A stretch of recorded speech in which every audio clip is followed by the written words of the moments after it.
Presiden Amerika Serikat Donald Trump mengklaim banyak target penting di Iran dihancurkan Amerika Serikat Israel.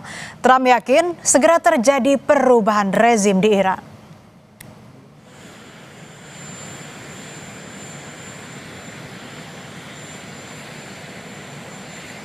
Trump menambahkan, pemimpin tertinggi Iran yang baru, Ayatollah Mojtaba Khamenei, mungkin masih hidup tetapi terluka parah. Trump juga bilang, Iran telah setuju untuk mengizinkan 20 kapal pengangkut minyak melewati Selat Hormuz mulai Senin pagi dan berlanjut selama beberapa hari ke depan.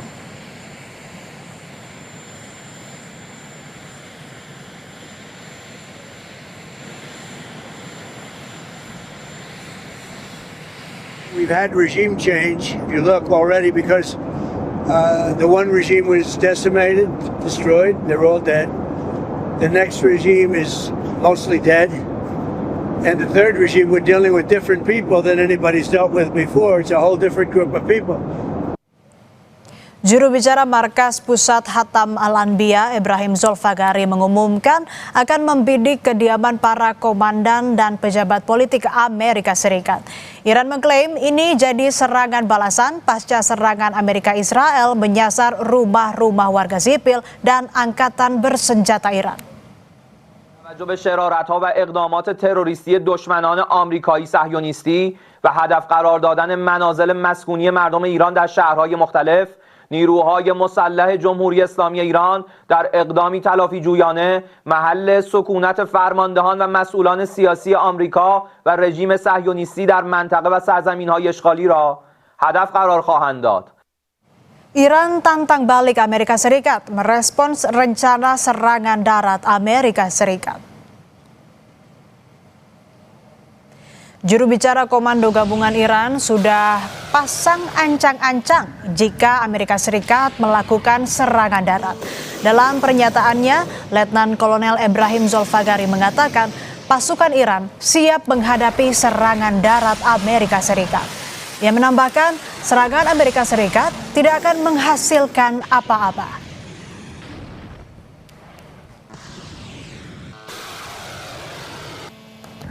جمهور آمریکا ثابت کرده تنها زبانی که میشناسد زبان زور است.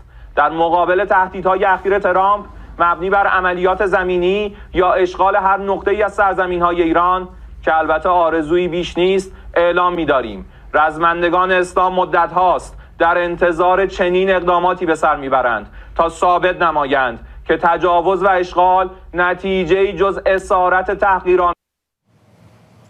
Trump yakin Iran akan hancur lebur jika Amerika Serikat sampai mengerahkan invasi darat. Pada Sabtu lalu, media Amerika Serikat Washington Post melaporkan Pentagon menyiapkan operasi darat selama beberapa minggu di Iran dari keterangan dari salah satu pejabat Amerika Serikat. Sebelumnya, ribuan tentara dari Divisi Lintas Udara ke-82 Amerika Serikat disebut akan bergerak ke Timur Tengah untuk mendukung operasi darat ini.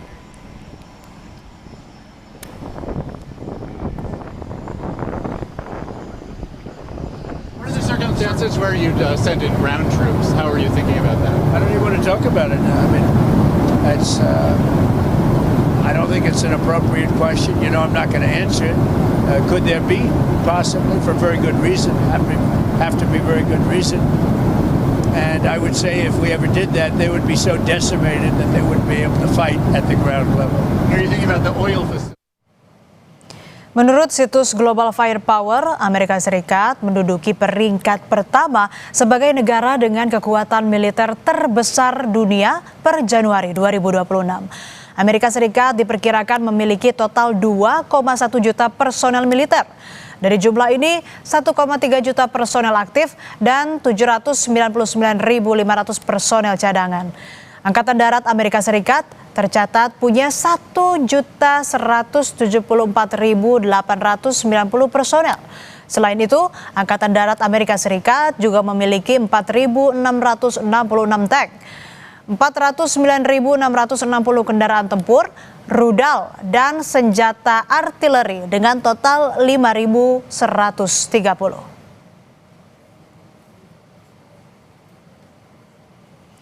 Sementara kekuatan militer Iran berada di urutan 16 dari 145 negara pada Januari 2026.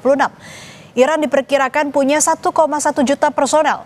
Dari jumlah ini, tentara aktif sebanyak 610 ribu, personel cadangan 350 ribu, dan paramiliter 220 ribu.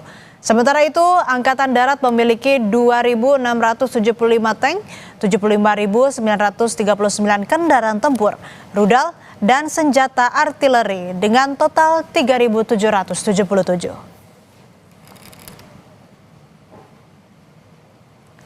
Sejumlah persiapan diklaim terus dilakukan Trump untuk melancarkan invasi darat ke Iran. Apakah invasi darat Amerika Serikat jadi solusi jitu menekan Iran atau justru malah menguntungkan Iran? Kita akan bahas bersama pengamat militer yang juga Head of Center for Intermestic and Diplomatic, Anton Ali Abbas, yang tersambung dalam saluran Zoom saat ini. Selamat malam Pak Anton, apa kabar? Baik Mbak Asri, apa kabar Mbak Asri? Kabar baik. Pak Anton, apa yang akan terjadi jika memang Amerika Serikat betul-betul melancarkan serangan darat ke Iran?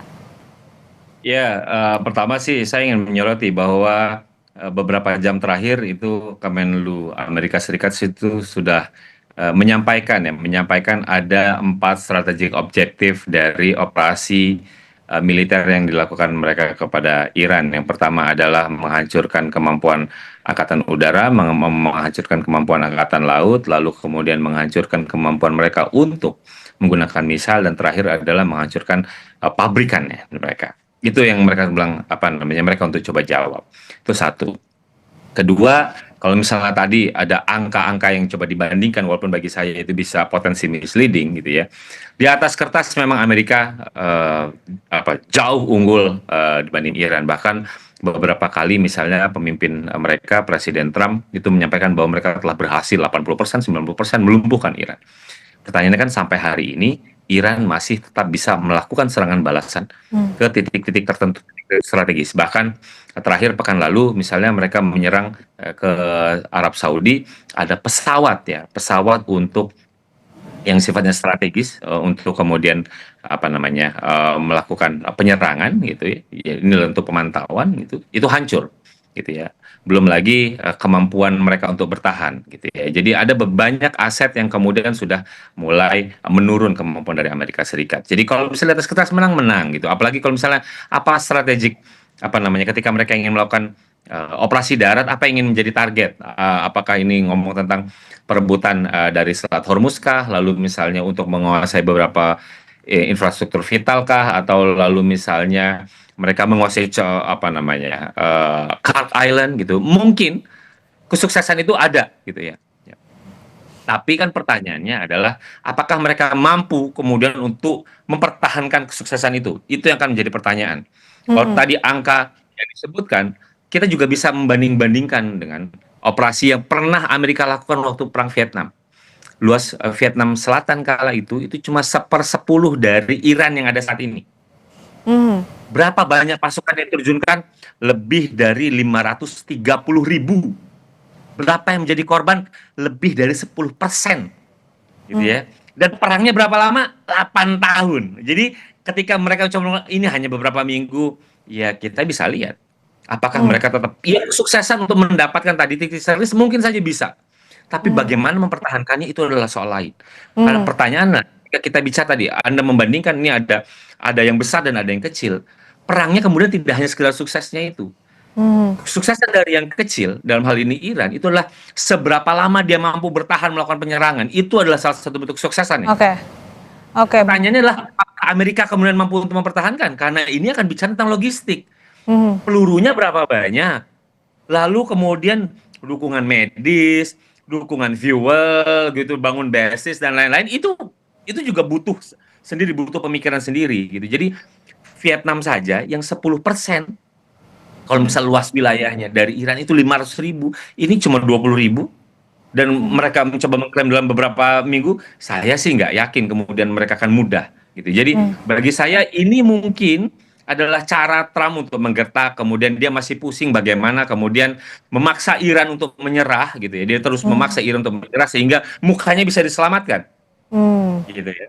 arogan Oke. ini bisa diselamatkan. Problemnya kan Iran sampai saat ini masih melakukan serangan, bahkan kemudian Houthi ikut melakukan serangan. Jadi pertanyaannya adalah bisa kita balik, apakah kemudian Amerika dan sekutunya kemudian sanggup untuk kemudian menghadapi beberapa medan laga sekaligus. Mereka menyerang ke Iran, iya, tapi kemudian ada beberapa titik yang melakukan serangan kepada Israel dan Oke. serangan kepada beberapa negara. Apakah mereka sanggup untuk melakukan itu? Gitu. Itu Oke. yang akan kemudian ketika kita lihat bahwa perang ini, kemudian kita tidak mudah untuk melihat bahwa ini adalah sukses atau tidak sukses. Bahkan cenderungnya adalah ini akan selalu bereskalasi dan menjadi sulit untuk kita menemukan titik reverse-nya, titik baliknya. Gitu. Oke. Itu Mbak Astrid. Oke, artinya probabilitas untuk kemenangan itu memang ada, tapi mempertahankannya ini yang jadi pertanyaan. Peluangnya seperti apa? Dan juga kalau dari sisi Amerika kan bisa disebut itu sebagai strategi jitu untuk menggertak Iran. Iran sendiri juga percaya diri ini menantang balik bahkan ancaman invasi darat Amerika Serikat. Lantas apa yang Iran punya? Modal apa yang Iran punya, Pak Anton? Bagi saya, Iran sampai saat ini dia masih tetap bisa melakukan serangan, itu adalah modalnya satu. Kedua, walaupun ada beberapa banyak, ada kapal, ada pesawat yang sudah mulai hancur, tapi sampai sekarang baik itu roket, baik itu kemudian drone tetap bisa melakukan serangan. Belum lagi kita bicara tentang ranjau di laut, gitu ya. Lalu belum lagi kita bicara drone itu kan tidak hanya yang ada di atas permukaan di udara, tapi juga ada permukaan laut, ada yang di bawah laut, gitu ya. Ada banyak yang kemudian Iran masih bisa lakukan. Belum lagi tadi dia dengan bantuan proksinya, ada dari Houthi, ada dari Hezbollah gitu ya. Jadi bagi saya sih tadi ketika kita bicara tentang perang asimetris itu tidak lagi kita lawan satu, enggak. Ini ngomong tentang kemenangannya lah, seberapa lama yang kecil ini mampu bertahan dan melakukan serangan. Jadi kalau misalnya dia bisa, kita lihat tadi perang Vietnam itu 8 tahun gitu. Itu yang luas. Dan ketika Amerika bilang bahwa Amerika pernah sukses di Irak, walaupun Irak Iran gitu ya, lalu kemudian mereka pernah melakukan invasi 2003 misalnya, ya silakan coba saja karena medan pertempuran di Irak di Iran daratan itu sangat jauh berbeda. Hmm. Bagi saya, kalau misal ngomong probabilitas tadi, titik-titik strategis ya mungkin dicapai, mungkin, likely iya, tapi seberapa lama dia mampu bertahan? Hmm. Apa ya, kemudian nanti malah kemudian ya korbannya akan jauh jatuh lebih banyak dan banyak tempat, dan ketika kemudian ada tekanan ekonomi global gitu ya, yang itu yang terus meningkat, apakah iya itulah salah satu bentuk kemenangan dari Amerika Serikat? Toh Iran selama ini dengan sanksi dan lain-lain dia mampu bertahan. Iran itu untuk membangun kekuatannya, dia membangun kemampuan drone dan lain-lain itu kan puluhan tahun, 20-30 tahun dia mengembangkan itu. Itu di bawah sanksi, dia masih bisa mampu. Jadi kalau misalnya dikucilkan bagi Iran adalah biasa. Gitu. Jadi kemampuan dia untuk melakukan resiliensi adalah biasa. Mereka sudah biasa untuk melakukan itu. Oke. Makanya kan kalau misalnya ada banyak meme, silakan datang ke kami, silakan datang kami akan menyambutnya gitu. Jangan ada banyak meme-nya, lalu ada video game-nya dan lain-lain. Itu adalah bagian dari perang operasi. Tapi bagi saya kemudian, saya sih sanksi bahwa perang ini kemudian Amerika bisa sukses. Mereka bilang ini adalah hanya beberapa minggu selesai, saya sanksi. Kenapa? Karena sejauh ini udah lebih dari 5 minggu misalnya. Oke. Perangnya tetap berjalan. Oke, Iran Pak Anton, katakanlah jika invasi darat dari Amerika Serikat ini betul terjadi di Iran. Lalu bagaimana peta konflik di Timur Tengah? Adakah potensi negara teluk ini akan bereaksi dan juga potensi perang regional ini makin terbuka lebar? Kalau misalnya, jadi kalau misalnya mereka ingin melakukan perang regional itu tentu dari awal. Kenapa dari awal saya bilang? Karena kan Iran juga menyerang beberapa titik di negara-negara teluk. Gitu ya. Jadi sebenarnya kalau berdasarkan piagam PBB itu kan justify untuk mereka, ini adalah negara saya diserang walaupun itu adalah instalasi yang digunakan oleh Amerika Serikat, tapi mereka sebenarnya berhak untuk melakukan serangan balik. Gitu. Tapi kan kenyataannya sampai hari ini mereka tidak ada yang berani untuk melakukan itu. Uni Emirat Arab itu dibombardir berapa kali? Qatar dibombardir berapa kali? Arab Saudi dibombardir berapa kali? Tapi apakah mereka kemudian serang balik? Kan enggak. Gitu ya. Jadi bagi saya sih ya bahwa ketegangan regional dan mereka sungguh jelas berhitung, apalagi kemudian Houthi kalau dia kemudian bisa menutup selat yang ada di Laut Merah, tentu itu akan menambah tekanan di negara-negara teluk. Gitu. Jadi tentu saja saya pikir negara-negara teluk itu berpikir beribu kali untuk mereka ikut terjun, bahwa mereka membolehkan fasilitas yang ada di mereka untuk digunakan Amerika Serikat, iya.